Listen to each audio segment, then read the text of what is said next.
Job had quoted the Lord's earlier questions to him. He openly and honestly faced God and admitted that he was the one who had been foolish. Are you using what you can't understand as an excuse for your lack of trust?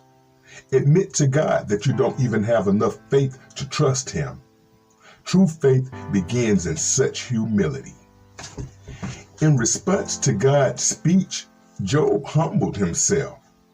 God rebukes his three friends for adding to Job's suffering by their false assumptions and critical attitudes. Job's material possessions and family are restored, and he receives even greater blessings than he had before. Those who persist in trusting God will be rewarded. Welcome back to the program, everybody. I'm Reverend Ced, and today we're going to be reading Job chapter 42, verse 7 through 17, the conclusion, and the Lord blesses Job. And if you ain't did it already, please go ahead and hit that subscribe button, like, share, and comment on any video on this channel. All right, let's go ahead and begin our reading at Job chapter 42, verse 7 through 17. After the Lord had finished speaking to Job, he said to Eliphaz the Temanite, I am angry with you and your two friends, for you have not spoken accurately about me, as my servant Job has. So take 7 bulls and 7 rams, and go to my servant Job and offer a burnt offering for yourselves. My servant Job will pray for you, and I will accept his prayer on your behalf. I would not treat you as you deserve, for you have not spoken accurately about me, as my servant Job has. So Eliphaz the Temanite, Bildad the Shuhite, and Zophar the Naamathite did as the Lord commanded them to do, and the Lord accepted Job's prayer. When Job prayed for his friend, the Lord restored his fortunes. In fact, the Lord gave him twice as much as before. Then all his brothers, sisters, and former friends came and feasted with him in his home. And they counseled him and comforted him because all the trials the Lord had brought against him. And each of them brought him a gift of money and a gold ring.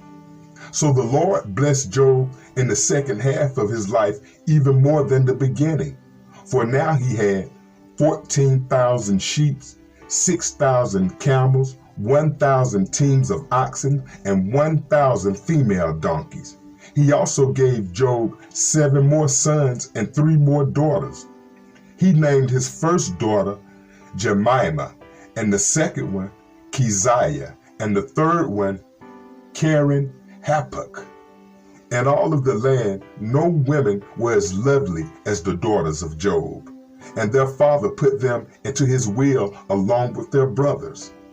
Job lived 140 years after that, living to see 4 generations of his children and grandchildren. Then he died, an old man who had lived a long and full life.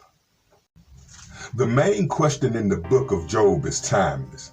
Why do believers experience troubles and suffering? Through a long debate, Job's supposedly wise friends were unable to answer this question. They made a serious error for which God rebuked them. They assumed that troubles comes only because people sin. People make the same mistake today when they assert that sickness or lack of material blessings is a sign of unconfessed sin or lack of faith. Though following God normally leads to a happier life and rebelling against God normally leads to an unhappy life, God is in control. This does not mean that God is indifferent, uncaring, unjust, or powerless to protect us. Bad things happen because we live in a fallen world where both believers and unbelievers are hit with the tragic consequences of sin. God allows evil for a time, and he accurately turns it around for our own good. We may have no answers as to why, but we can be assured that God is all-powerful and he knows what he is doing. The next time you face trials and dilemmas, See them as opportunities to turn to God for strength. You will find a guy who only desires to show his love and compassion for you. If you can trust him in pain, confusion, and loneliness, you will win the victory and eliminate doubt, one of Satan's greatest footholds in your life. May God be your foundation. You can never be separated from his love.